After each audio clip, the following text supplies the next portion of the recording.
But let's start with Everton's search for Carlo Ancelotti's replacement. Now, the Italian's departure to Real Madrid was only confirmed yesterday, but it seems Everton want to move quickly in appointing his successor. Let's go live to Vinny O'Connor at Everton's training ground. Vinny, we know Nuno Espirito Santo is one of the front runners, but are they going to face competition for him with Crystal Palace in talks with the former Wolves boss?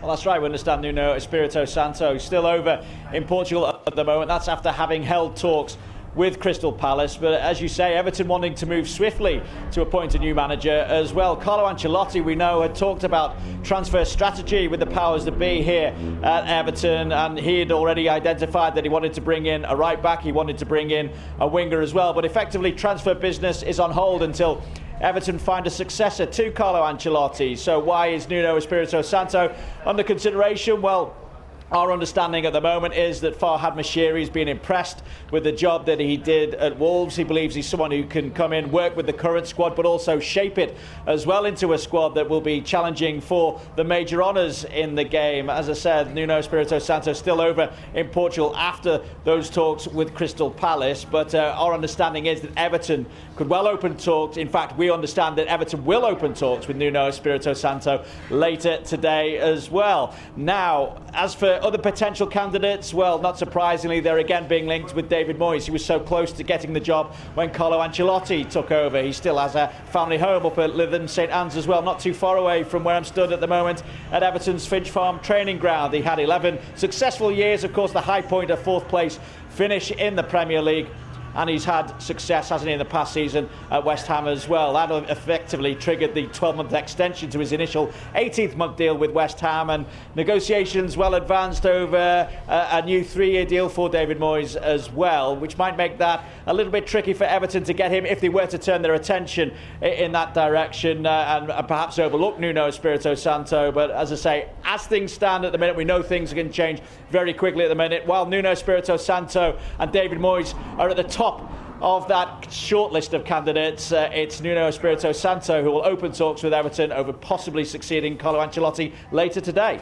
And Vinny, you have been speaking to the fans as well today. Who do they want?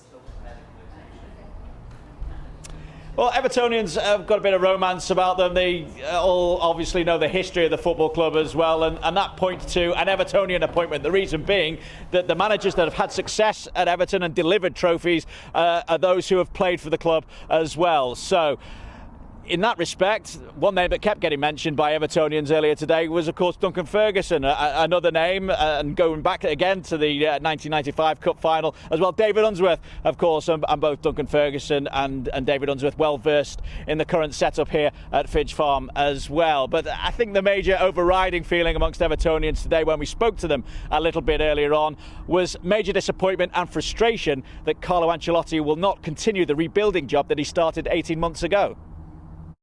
They're gutted.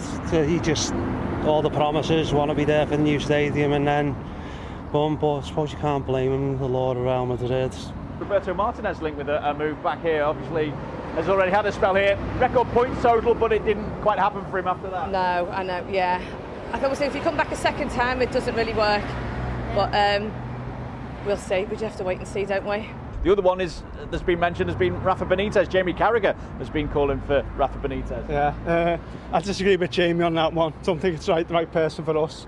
And what he did at Wolves, yeah, I think that's a really, really good idea. But I just think for us at this moment in time, we need someone to shore the club up, and that would be an Evertonian. So someone from the back team. For me, someone like Dad said, who's already at the club, perhaps Duncan Ferguson or David Unsworth, who both of them have already had experience at Goodison in the past and have been successful with Everton. And are you going to make it a full house? Do you agree with both your dad and your brother?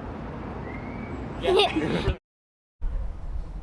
So an Evertonian appointment would be popular amongst the Evertonians. Would David Moyes fall into that category? Well, as I said, he had 11 great years here at Everton and changed them into a team that was constantly challenging for European football as well. But at the moment, at the top of the list, it seems, is a non-Evertonian in Nuno Espirito Santo. And as I said earlier, our understanding is that Everton will open talks with him later today.